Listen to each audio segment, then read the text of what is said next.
Hello, everybody. It is Wednesday, October the 16th, 2024. Ever since the beginning of the internet, we seem to have had a promise of the idea or the ideal of personalization. Everything was supposed to be personalized, and in some ways we got it.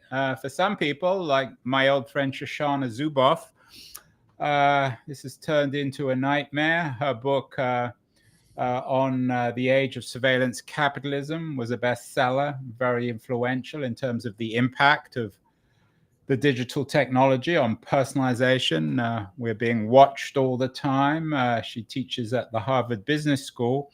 But her colleague over there, a man called David Edelman, might have a different opinion. He is also an expert on personalization. He's had a long career. He was educated at Harvard, worked at many notable companies, including McKinsey and Aetna. And he's the author of a new book called Personalized Customer Strategy in the Age of AI. Edelman is leapfrogging over Zuboff. She focused on Web 2. Edelman is focused on AI, and he's joining us from New York, where his book is launching. David, before we get into the meat of personalization, what exactly does this word mean in your view? Sure. So personalization is about tailoring the experience that a brand offers a customer based on information about that customer. So it's not just marketing and putting somebody's name in it. It's not bombarding somebody after they visited your website. It's actually about adding value to a customer, changing their perception of your brand in a positive way that leads them to want to do more business with you because you're delivering a better experience because of the way you're using customer information. Spoken like a true marketing maven, David. So before we get to personalization in the age of AI, I'm sure you're familiar with Zuboff's arguments. She's spawned all sorts of imitators. What, up until this moment of AI, which is transforming technology once again, what has been the history of personalization, particularly in the Web 2 age, the age of Google and Facebook? Yeah, sure. Actually, I've been involved with personalization back since 1989, before the internet. Right, giving away your age, David. I know. But I was a young consultant at the Boston Consulting Group then, and had worked with some clients who were starting to see that they had customer information that they were trying to figure out what to do with. And I wrote an article called Segment of One Marketing, realizing that this was going to be a growing trend. Actually, in that article, predict pretty close what became Spotify. And then another number of other things, especially in areas like financial You should have services. started, rather than writing about it, David, I you should have started it yourself. Right, I should have. But what was clear then was that there was going to be a give and take about the appropriate use of customer information, and that trust and privacy were going to be really critical, and companies had to sort out where they wanted to stand on that continuum. So the internet came out in the 90s. We started to use customer information pretty basic stuff based on, did somebody come to your website? Do you retarget them? Did somebody give you an email address? Can you reach out to them? And it was basic. It really was just marketing. And frankly, yeah, I mean, this was Web 1, where the New York Times put their newspaper online. It wasn't dramatically different from traditional media, was it? No, it wasn't, just more targeted. And that was really the main thing, was being more focused and targeted, not necessarily giving that much better an experience, but from a cost perspective, being more efficient. Then Web 2.0 did change a lot, because what you started to get, especially with Google's and Facebook's, is the tracking of activity, of what people were doing, and not just for the purpose for them just using it to sell from an e-commerce perspective, but for them to actually use that data to sell advertising and to actually package themselves up as a targeted media channel based on all kinds of interpretations using early forms of AI to analyze and cluster people based on various characteristics. Yeah, and you're putting it very well. And of course, one of the reasons this was so effective was because the Google search engine and the Facebook social media platform were given away for free. So no one was paying to access Google search or to go on Facebook. The price, or at least in the language of people like Zuboff, was our personal data. Yes, and that was being used as a currency by those platforms to sell access to people based on characteristics. So the question then became, how would people feel about that? And what Google and Facebook claimed is that that information does not get to the advertiser. It's just used on the platform to target the advertising. And there have been breaches. Well, when And you say claim, David, you got one foot in the Zuboff camp? Do you think that they really know what was happening, or they did know what was happening? I don't know, and I'm not going to opine on that. I don't. There's been enough others who've been involved with those companies who have shared information about their experiences. The basic premise, though, was supposed to be all along that they would use it to place ads. And think about other companies that actually did similar things for longer periods of time. If you're an American Express card holder, for decades, you've been getting ads from merchants who accept the American Express card. And increasingly over time, those ads that you would get, those special offers, would be targeted based on things you were using your American Express card for. Now, in those cases, American Express is extremely strict about access to that information. Those lists never get to the advertisers. They're strictly within American Express, and they're branded American Express as well as offers from American Express. So that was actually an early model for these kinds of media offerings based on information. But yeah, at the scale of Google and Facebook, the amount of information they had on more and more people just blew away what American Express could ever create. And David, you mentioned earlier, and I think this is a really important point that often gets missed, particularly by people who have only been observing AI for a few years, that Google used an early AI kind of technology. I mean, Google replaced other search engines like Yahoo, which were much more like libraries. Yahoo employed lots of digital librarians on the Stanford University campus who would essentially collate information. What Google did was create today it seems like a fairly early example of AI. At the time, it was highly sophisticated, which not just determined our search preferences, but enabled the internet to be searchable through AI. Is that fair? Yes. And there's a number of different AI technologies that they used in order to do it, ranging from predictive modeling, looking also for aberrations in large data sets, clustering. We can get into a whole thing from a statistical standpoint of things that they did from AI. But we right now see so much publicity about generative AI. It's very easy to forget that there are other forms of AI that have been around for a while that companies have actually been using for a while, not just Google, not just Meta, but others as well, in order to be smarter about marketing and about customer experience management. For example, there's been a technology that's been around for a while from a company now part of Genesis that was called Pointillist. And Pointillist would take all of the times Andrew touched, let's say Comcast for your cable TV, and string all of that together from all the different databases, bring that together into one database, timestamp it so that Comcast could actually see Andrew's journey. So if And of Andrew, course, the naming of the company Pointillist is the word used to describe a 19th century form of French art that was premised on lots of little dots. So it dots makes a coming lot of sense. together. Yep.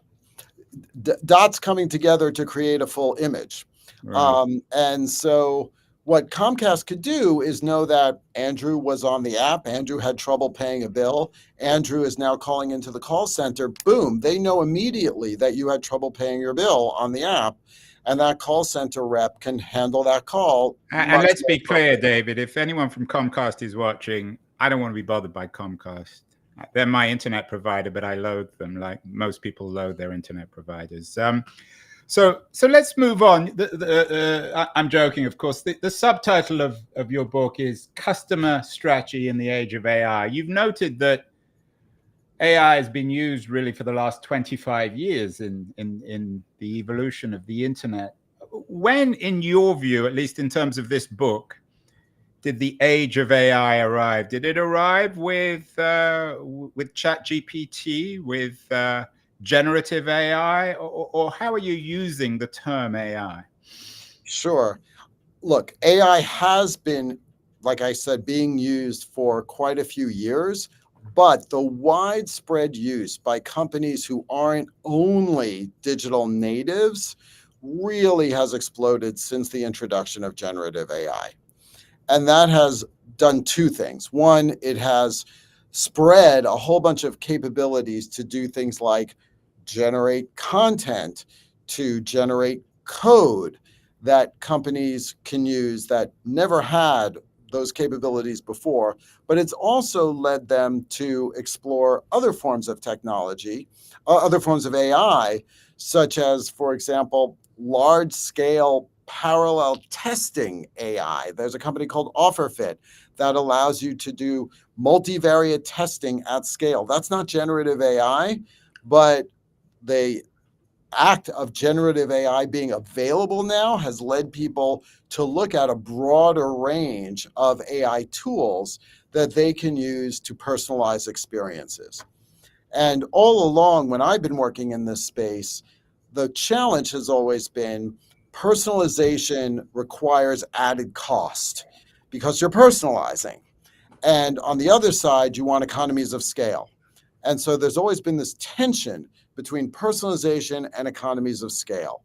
And the hope was that technology could erase those. And it really wasn't until AI could handle large amounts of data, generate content like personalized videos from a company I've used called Sunday Sky.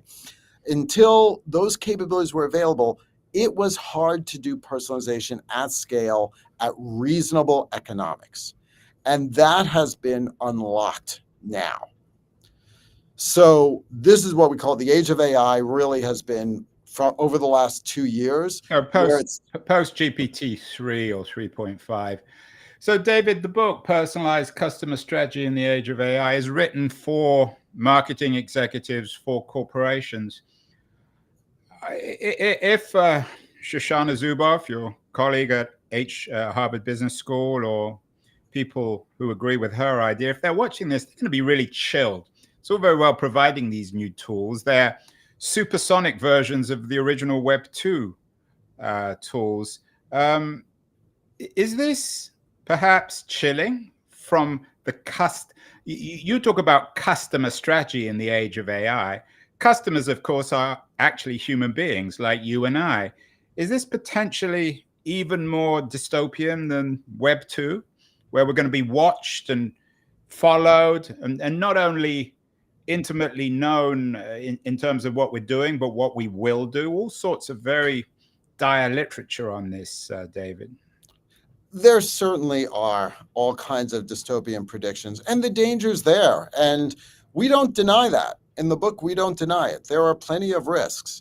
But on the flip side, there's also opportunity.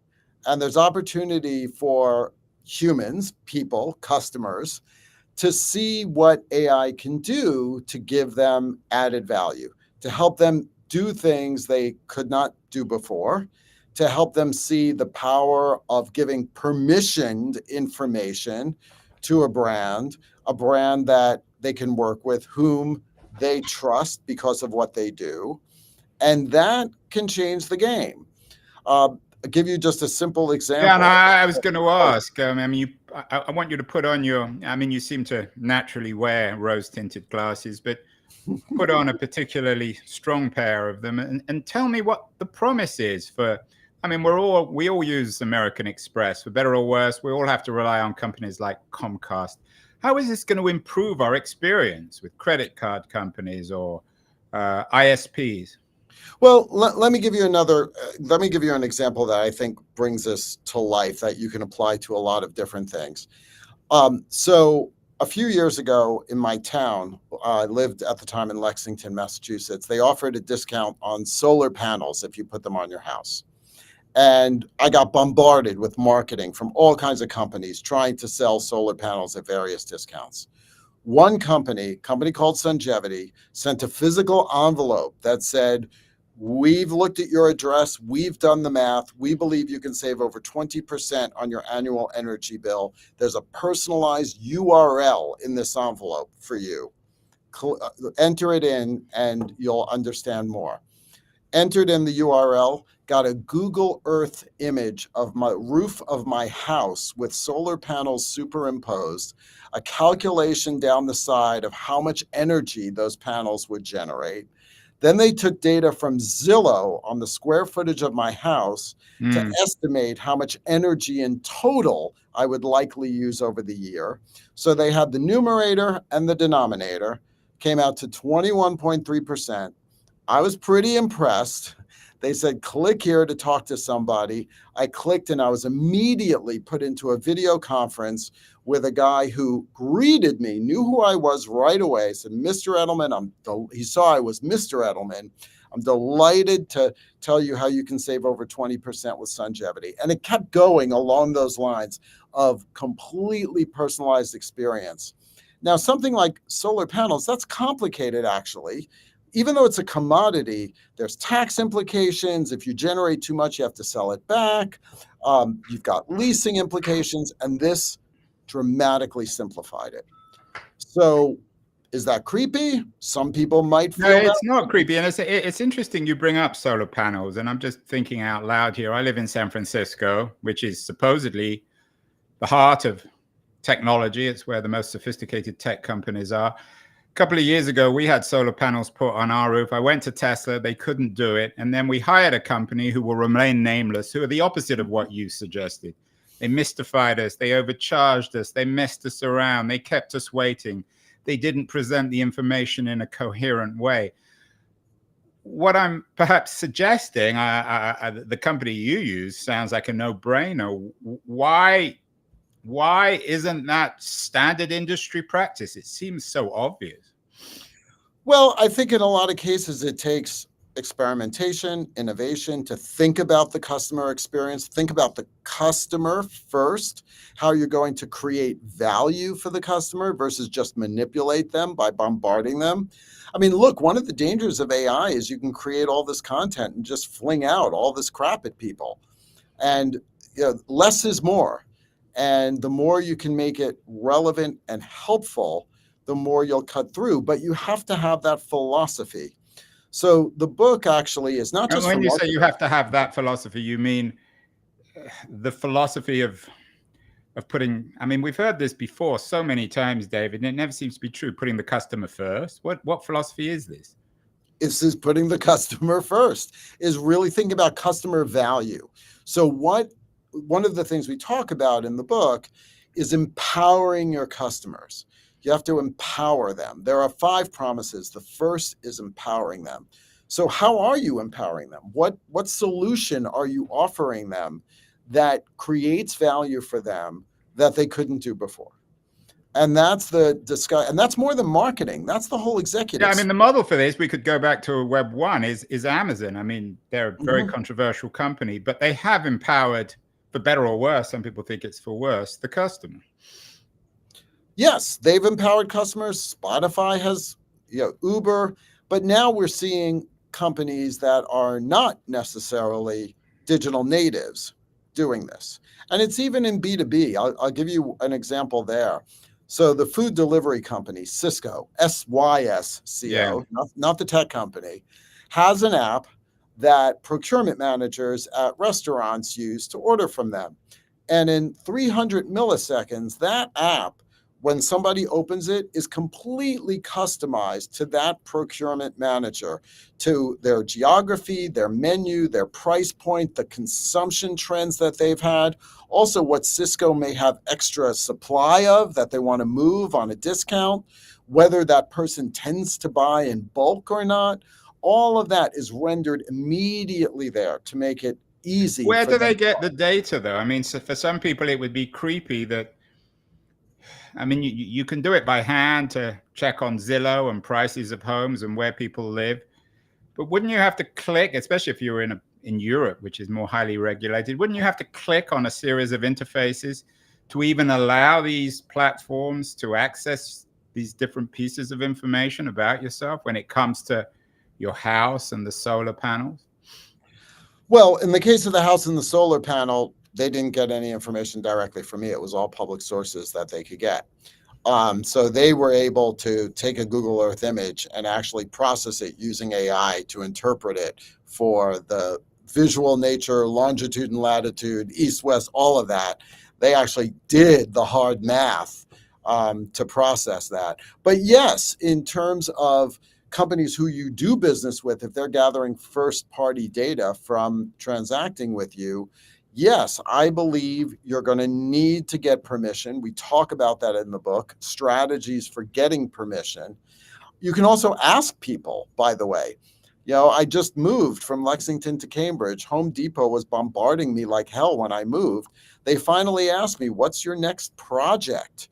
And then once I told them, it got way more relevant going forward. Everything changed in terms of the way they were interacting with me. It was much more helpful.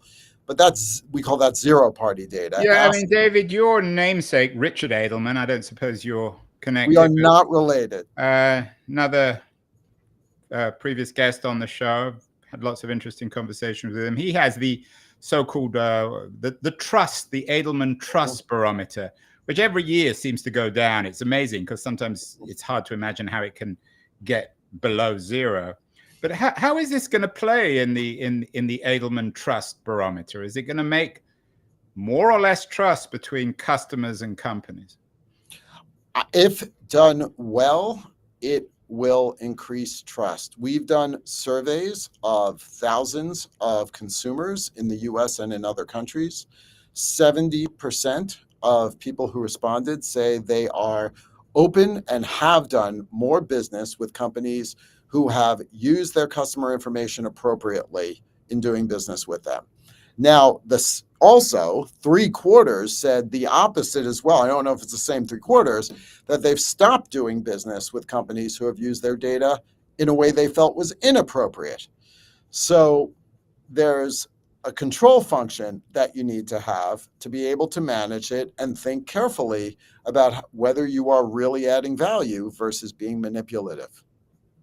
David, the book is, I wouldn't say it's a B2B book, but it's certainly focused on the corporate reader, people who control and manage marketing companies or marketing departments of large companies or are focused on marketing. How ready is the business world for this age of AI? The cliche is they're not ready, that the storm will basically come upon them before they have any idea of what's about to happen. It's like the equivalence of the storms that just hit Florida. Is the corporate world ready for this new age of AI? I think it's a very mixed bag, Andrew. I think so we created an index of personalization quality, did mystery shopping, and actually tested companies out, also looked at their capabilities. And what was interesting was there was wide variance in quality within sectors, not as much between sectors. So in every area, whether it's healthcare, financial services, retail, B2B industrial goods.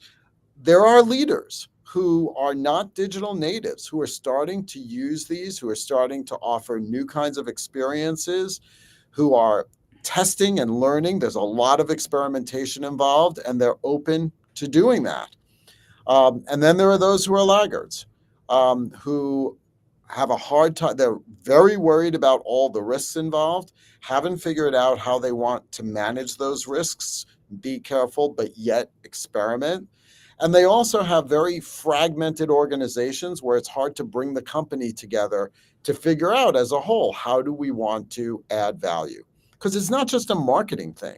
If you're delivering a customer experience, it cuts across the whole company. Right. David, you mentioned Cisco earlier, CYSCO, the food delivery company. We all remember Cisco, CISCO, from the Web 1.0 age. At one point, I think they were the most valuable company in the world, and then they didn't disappear, but they essentially collapsed during the Web 2.0 age, replaced by platforms like Google. For our AI age, some people see the new Google as OpenAI. Some people believe actually Google can be the new Google with their AI. Where are we in the narrative of the industry in terms of the infrastructure, the layers, the foundations, the plumbing for this new world, especially on the marketing front, which is what you know all about? Yeah. So there are many layers actually that are emerging. There are what we call the foundational layers, the LLMs, which is OpenAI and with ChatGPT, Anthropic, Google. and exactly, Anthropic, Google, and so they are building foundational capabilities that stretch across lots of different sectors, and you can use them in two ways. One, for what they actually tell you if you ask it questions from its general knowledge base, but also from the way it has created a training method for its algorithms. And then other companies can now build on that with new domains of knowledge, domains that may be focused on healthcare, that may be focused on pieces of financial services, and use those models, not necessarily for the general data, but for the way they've been trained, but then populate that with their relevant, more focused sets of data. And companies with large sets of data are doing it for themselves. JP Morgan Chase has been very public about hundreds of experiments where they are doing that across the bank, for example. So we'll go from an LLM economy, large language models, to maybe what some people call small language models. Does that suggest to you, there's a great debate in Silicon Valley, particularly about this, that there are a lot of entrepreneurial opportunities to get in at the foundations? You need billions of dollars. I think OpenAI just closed a round in which the company was worth $150 billion. They raised $6 billion. They're still not a profitable company. They're still a private company. But are there going to be entrepreneurial opportunities here, David, for maybe not people who start companies off credit cards, but certainly who don't require hundreds of millions or billions of dollars of investment to get going? Absolutely. I definitely believe it, both in terms of small models and then also tools that can use models and Gen AI capability to do things, like tools that can, for example, render personalized videos, using a company's own data to create that. That's an example of one. And there's many other kinds of tools that are focused on functions. So you have small language models that are focused on domains, and then you have functional tools that enable you to get certain kinds of tasks done. Give you one more example from a company called Narrative. It uses Gen AI to write code to combine databases, very focused on that. So it looks at one database, looks at a second database, interprets their schema, and writes the code to combine them. So, for example, the trade desk uses that as its front end when importing data from clients to use for targeting advertising, coming full circle to our earlier talk about advertising. But companies like Pepsi use that to bring together data from all of their operations around the world. You needed like armies of consultants to do that before, to program and combine databases. Nobody wants armies of consultants, David. They're too expensive. Absolutely. And they design bad things like American cars, or perhaps American wannabe presidential candidates. One of the things that gets talked about a lot with AI is personal assistants or AI assistants. It's still not clear where consumers are going to see this first. You write about perhaps middleware, B2B areas where VPs of marketing are going to implement this stuff. Where are consumers going to see AI first? They're going to see this new age. Are we all going to have these personal assistants that know everything about us and will know exactly when and where we need to book our next airline ticket or book our restaurant or make our next appointment with our doctor? I think we're going to see two kinds of agents. One is from, again, I think more from the foundational companies that have things like your calendar, that have your emails. They're going to do low-level suggestions of things they can surface and then execute. And you can have them do it. And for example, with Microsoft, think about Microsoft Excel. There's over 150 different drop-down menus. You could type into a chatbot what you want done and have an agent execute within Excel what you want done. You got to be able to use Excel, which I certainly can't. I can't stand that program. But you just ask it, that you just say what you want to do. You don't have to even know how to use Excel. But then you're going to see companies offering agents again for particular purposes. So imagine an agent from Marriott that can help you arrange a 10-day trip to Spain with two teenagers, give them your budget. You want to use as many points as possible. And Marriott can offer you 3 or 4 different itineraries. And they are building an ecosystem that they can use their agents for to actually book and coordinate that trip. And of course, that's attractive for those of us in the Marriott system, but then they're not going to encourage you to stay at a Hyatt or a Hilton. No, of course not. So there's going to be competition, I believe, between ecosystems. But wouldn't there be, in that sense, sorry to jump in here, it's an interesting subject. I mean, you're going to have layers on top of the Marriott and the Hyatt and the Hilton bots, which can combine all of them, maybe sort of the equivalent of Priceline or Travelocity for the AI age. If they can get the compatibility to move the data around. That's yes, and absolutely. And that's happened in the travel business where you have meta providers who sit on top of these providers to get their aggregators who can do that. The key is getting access to the data. Data is everything. So this book, Personalized Customer Strategy in the Age of AI, deals with the fate of personalization. What about the fate, David? I know it's not necessarily your exclusive, your central focus, but the fate of privacy in this world. We touched on this earlier. Are you suggesting that this will be a world where we can protect our privacy more effectively? I believe that there are going to be tools to enable you to do that. The brands who you are going to do business with will offer more visible ways of showing you what they're doing with your data and permission and asking you for permission. If they're going to do more and more with you, and we talk about, like I said, methods of doing so in the book, and those are going to be the winners. But also, again, consumers are getting comfortable with the notion of companies appropriately, and that's an important word, using their data. And so you've got to prove that you are using it to add value. I mean, you're a very knowledgeable fellow. You teach at the Harvard Business School. You write books about this. Most people aren't quite as coherent or knowledgeable in terms of the management of their own data as yourself. Most people have no idea how these companies get their data. They have no idea of how to protect it. True, but more and more prompts are popping up. I mean, think about the latest developments from Apple, where when you download an app, its default is that those apps won't collect data in certain ways on you unless you actively give it permission. I mean, that created a lot of tension between Apple and companies such as Facebook and Meta overall. So I think we're going to see more of those direct prompts. People will have to react to that the way they see fit. And some of that, the language is a bit legalistic and people may ignore it and just kind of click through just to get something done and not realize they gave permissions. So there's going to be risks in this. This is not going to be a simple thing. Right, and that goes without saying. You're a private enterprise guy. You teach at Harvard Business School. What about the role of regulation in all this? Should there be more aggressive regulation to make sure that companies aren't taking advantage of people's data in this new age of AI, where technology is going to be even more powerful and central in our lives?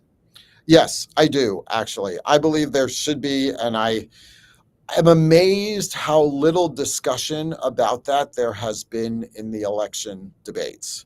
This also, just the whole thing about AI, jobs, all of that we haven't talked about. Those are real things, David. The candidates don't talk about that sort of stuff. Oh, yeah. But it is, I agree. I think these are real issues that will affect a lot of aspects of the economy and people's, privacy and aspects of their lives. And yes, I think we should, but we also just can't take a broad brush and just do things. These have to be done thoughtfully so that you can enable companies who do use customer information to add value to do so in a way that enables them to innovate and create new things. I mean, that's all very well, but again, better than I do, that these companies move incredibly fast. This technology moves astonishingly fast, and governments, at best, work so slowly. I mean, the Europeans are trying to keep up, but American government is so slow in terms of responding. Maybe that's the subject of another conversation. Finally, we talked about the fate of privacy in your age of AI, in this personalized age. You're also a consultancy. You note in one of your web pages that AI is changing your marketing job. How is personalization going to change labor? Most of the dystopian thinking about AI these days is about the way in which it's going to destroy jobs. Is it going to create new jobs, or will it destroy the idea of a marketing job? Are the bots the new future of marketing labor? I do not believe the bots are the new future of marketing labor, but what I do feel is that we have to look at everybody in a company having a robot by their side. And a whole lot of tasks that were not fun or that people just didn't do because they didn't have time will be enabled by the AI. And that'll make them more productive and able to do things they couldn't have done before. But, and here's a big but, a lot of specialized jobs are focused on things that AI will displace. So especially in marketing, I believe there's too much specialization in marketing jobs. So there's somebody who buys social media, somebody who writes lines for search engines. And that's just way too special. And the reason that exists is because there are quirky systems to get those things done. AI is going to figure out how to do those quirky ways to get things done. And people are going to have to either step up to higher level strategies of what should we be doing in search and social in the first place, or they're going to need to be broader in terms of covering a broader range of domains. And we're going to need to see people expand their horizons and not be narrowly focused. I think narrow, specialized operations are the most at risk, and I believe they are at risk. You're going to be a generalist. You got to. I believe this is back to the rise of, and although we always hear this with new technology, and we always told about the value of the liberal arts, and it never seems to turn out that way. But maybe you're right this time around. Well, I'm not sure it's just liberal arts, but it may be more disciplines and a broader way of thinking than just being pocketed only in, I only do TikTok videos. That's just going to be too narrow. I'm sorry. Yeah, and it will make you very boring. Finally, David, it's unusual to find someone able to talk in such an intelligent and coherent way about this. You were an undergraduate at Harvard. You teach now. You went to the business school. You teach in the business school. You've had a lot of very senior jobs. It kind of reminds me a little bit.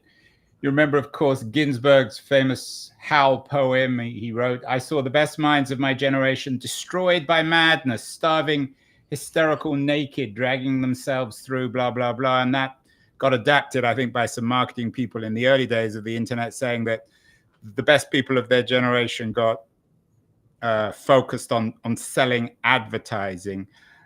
You've dedicated to your life to this technology of personalization and of marketing.